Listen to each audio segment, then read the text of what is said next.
जय हिंद। आज हम लोग एसएससी एमटीएस 2022 का सेट नंबर 2 को यहाँ पे डिस्कस करने वाले हैं। टोटल जो एग्जाम हुआ था 48 शिफ्ट में ये आपका एग्जाम हुआ था और इसके दूसरे नंबर सेट को हम यहाँ पे डिस्कस करने वाले हैं। ठीक है, तो यहाँ पे जो हमारा सेट नंबर दूसरा हम लोग स्टार्ट कर रहे हैं। याद रखिएगा आपका इसमें जो आपका इंग्लिश और जीके जो है यही आपका मेरिट डिसाइड करेगा, क्योंकि तो आपको जीके पे ज़्यादा फोकस करना है और मैथ्स और रीजनिंग आपका क्वालिफाइंग हो गया है। और बता दो कि आपको जो है हमारे एसएससी के रिगार्डिंग जो भी आपका प्रीवियस ईयर क्वेश्चन है हमारे टेलीग्राम चैनल पे दिया गया है और यहाँ पे आप लिंक जो है डिस्क्रिप्शन में दिया गया है, आप उस लिंक को सर्च कीजिएगा, तो यहाँ से कॉपी करके आप टेलीग्राम पे सर्च कीजिए, आपको वहाँ से मिल जाएगा। चलिए स्टार्ट करते हैं। पहला क्वेश्चन है कि 2011 की जनगणना के अनुसार निम्नलिखित में से कौन सा भारत का सर्वाधिक जनसंख्या वाला महानगरीय शहर है? तो मुंबई इसका करेक्ट आंसर हो जाएगा।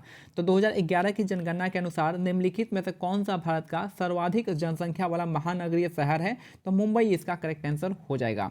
क्वेश्चन 2 देखिए, सावी क्वाशियोरकर से पीड़ित यह निम्नलिखित में से किसकी कमी के कारण होता है? तो आपका जो है आपका प्रोटीन की कमी से होता है क्वाशियोरकर। तो शावी जो है क्वाशियोरकर से पीड़ित है और यह किसकी कमी से होता है? तो आपका प्रोटीन की कमी से। दो रोग होता है, पहला तो आपका क्वाशियोरकर हो गया, दूसरा आपका मैरास्मस हो जाएगा। यानी दो डिजीज होता है, क्वाशियोरकर एंड मैरास्मस आपका प्रोटीन की कमी से होता है।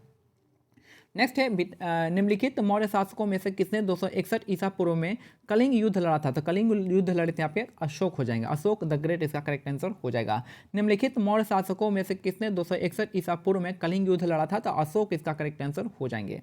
नेक्स्ट है निम्नलिखित में से कौन सा भारत के पूर्वी तट के पूर्ण या आंशिक भाग के लिए एक क्षेत्रीय नाम नहीं है? तो मालाबार तट जो आपका नाम नहीं है। तो बाकी कोरमंडल तट है, उत्कल तट है और तमिलनाडु तट इसका करेक्ट आंसर हो जाएगा, जो का ईस्टर्न घाट का रूप है। नेक्स्ट है निम्नलिखित में से कौन सा भारत के पूर्वी तट के पूर्ण या आंशिक भाग के लिए एक क्षेत्रीय नाम नहीं है? तो मालाबार तट जो आपका पश्चिमी घाट का नाम होता है, पश्चिमी तट का नाम हो गया। और पश्चिमी तट का अगर दक्षिणी पार्ट जो है आपका मालाबार तट हो गया, केरला वाला पार्ट में मालाबार तट कहते हैं। और कोरमंडल तट आपका तमिलनाडु हो गया, तमिलनाडु तट तमिलनाडु वाला पार्ट हो गया और आपका उत्कल तट उड़ीसा वाला पार्ट हो गया। तो मालाबार तट यहाँ पे करेक्ट आंसर हो जाएगा। नेक्स्ट है श्रम और रोजगार मंत्रालय ने मार्च 2022 में प्रधानमंत्री श्रम योगी मानधन योजना के तहत डोनेट ए पेंशन पहल शुरू किया है। तो श्रम और रोजगार मंत्रालय ने मार्च 2022 में प्रधानमंत्री श्रम योगी मानधन योजना के तहत डोनेट ए पेंशन पहल किया है। नेक्स्ट है भारत का यानी एयर इंडिया जो है भारत का अंतर्राष्ट्रीय हवाई वाहक है और विदेशी यातायात को संभालता है, जिसे कार्गो और यात्री सेवाएं दोनों शामिल है। तो एयर इंडिया भारत का अंतर्राष्ट्रीय हवाई वाहक है और विदेशी यातायात को संभालता है, जिसमें कार्गो और यात्री सेवाएं दोनों शामिल हैं। नेक्स्ट है रीता गिद्दा नृत्य करती है। रीता जो है गिद्दा नृत्य करती है, यह नृत्य शैली किस राज्य से संबंधित है? तो पंजाब राज्य से संबंधित है। सिंपल से कहने का मतलब है कि जो गिद्दा नृत्य है वो किस राज्य से संबंधित है? तो पंजाब इसका करेक्ट आंसर हो जाएगा। नेक्स्ट है यूएफा यूरोपियन फुटबॉल चैंपियनशिप 2022 का विजेता टीम कौन रहा है? तो आपका इटली इसका करेक्ट आंसर हो जाएगा। तो यूएफा जो है यूरोपियन फुटबॉल चैंपियनशिप 2020 का विजेता टीम कौन सा है? तो इटली इसका करेक्ट आंसर हो जाएगा। नेक्स्ट है क्वेश्चन नंबर 9 देखते हैं। भारत की पूर्वी सीमा जो है म्यांमार से लगती है। तो भारत की कौन सी सीमा है? नॉर्थ ईस्ट वाली जो पूर्वी सीमा है वो आपकी कहाँ पे लगती है? म्यांमार से लगती है। तो भारत की जो आपकी सीमा जो है पूर्वी पार्ट की, तो आपका म्यांमार से लगती है। तो भारत की सीमा पूर्व जो है आपका पूर्व में म्यांमार से लगता है। नेक्स्ट है ऑस्कर 2009 में निम्नलिखित भारतीय संगीतकारों में से किसे स्लम डॉग मिलियनेयर में अपनी रचना के लिए सर्वश्रेष्ठ मूल गीत का पुरस्कार मिला था? तो आपका AR रहमान को दिया गया था। ऑस्कर 2009 में निम्नलिखित भारतीय संगीतकारों में से किसे स्लम डॉग मिलियनेयर में अपनी रचना के लिए सर्वश्रेष्ठ मूल गीत पुरस्कार मिला था? तो AR रहमान इसका करेक्ट आंसर हो जाएगा। नेक्स्ट है निम्नलिखित में से 1947 का कौन सा अधिनियम ट्रेड यूनियनों के साथ व्यक्तित्व कामगारों के संबंध में भारतीय श्रम कानून को विनियमित करता है? तो आपका औद्योगिक विवाद अधिनियम इसका करेक्ट आंसर हो जाएगा। तो निम्नलिखित में से 1947 का कौन सा अधिनियम ट्रेड यूनियनों के साथ व्यक्तित्व कामगारों के संबंध में भारतीय श्रम कानून को विनियमित करता है? तो औद्योगिक विवाद अधिनियम इसका करेक्ट आंसर हो जाएगा। नेक्स्ट है नमिता कायांतरित सेल के एक उदाहरण के बारे में बात करती है, वह निम्नलिखित में कौन सा हो सकता है? तो आपका संगमरमर इसका करेक्ट आंसर है, जो आपका मेटामॉर्फिक रॉक होता है, संगमरमर यानी मार्बल। नमिता कायांतरित सेल के एक उदाहरण के बारे में बात करती है, इनमें से कौन सा हो सकता है? तो आपका संगमरमर यानी मार्बल हो सकता है। नेक्स्ट है क्वेश्चन नंबर है आपका, निम्नलिखित में से कौन सा तुगलक वंश का शासक नहीं था? तो आपको जवाब आपका रुकनुद्दीन तुगलक ये नहीं था, बाकी फिरोज शाह तुगलक थे, मोहम्मद बिन तुगलक थे और गयासुद्दीन तुगलक ये भी थे। तो तुगलक वंश के शासक कौन नहीं थे आपके? रुकनुद्दीन तुगलक, इसका करेक्ट आंसर हो जाएगा। नेक्स्ट है, निम्नलिखित में से कौन सा त्यौहार राजस्थान में मनाया जाता है? तो राजस्थान में बूंदी उत्सव मनाया जाता है। ठीक है, तो राजस्थान में कौन सा त्यौहार मनाते हैं? तो आपका बूंदी उत्सव इसका करेक्ट आंसर हो जाएगा। बुनालू कहाँ पे आपका? तेलंगाना का पार्ट हो जाएगा। और गुड़ी पर्व कहाँ का हो जाएगा? महाराष्ट्र, समझ सकते हैं। और निम्नलिखित में कौन सा त्यौहार राजस्थान का है? तो राजस्थान का बूंदी उत्सव इसका करेक्ट आंसर हो जाएगा। नेक्स्ट है, बौद्ध वास्तुकला में स्तूप को श्रद्धांजलि अर्पित करने के लिए भक्तों के लिए पैदल मार्ग क्या कहलाता है? तो आपका मेधी इसका करेक्ट आंसर हो जाएगा। तो बौद्ध वास्तुकला में स्तूप को श्रद्धांजलि अर्पित करने के लिए भक्तों के लिए पैदल मार्ग क्या कहलाता है? तो ये आपका मेधी इसका करेक्ट आंसर हो जाएगा। नेक्स्ट है,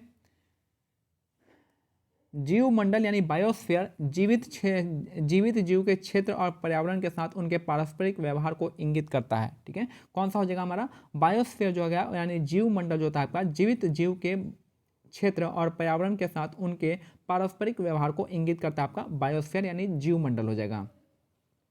नेक्स्ट है, निम्नलिखित में से वह कौन सा मानक साधन है जिसके द्वारा भारत में चुनाव कराए जाते हैं? तो इलेक्ट्रॉनिक वोटिंग मशीन यानी ईवीएम के द्वारा आपका इलेक्शन कराया जाता है।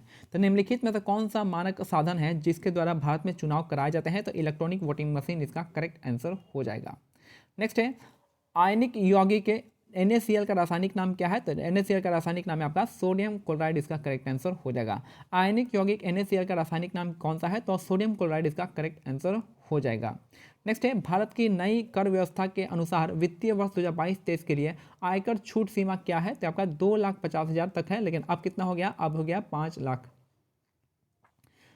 लेकिन अब जो है अब आयकर का पूरा छूट जो आपका 2 लाख 2.5 लाख तक यहाँ पे दिया गया है। भारत की नई कर व्यवस्था के अनुसार वित्तीय वर्ष 2022-23 के लिए आयकर छूट सीमा क्या है? 2.5 लाख तक का आपका आयकर छूट सीमा दिया गया है। वैसे अब जो है आपका कितना हो गया? 5 लाख, इसका करेक्ट आंसर हो गया है।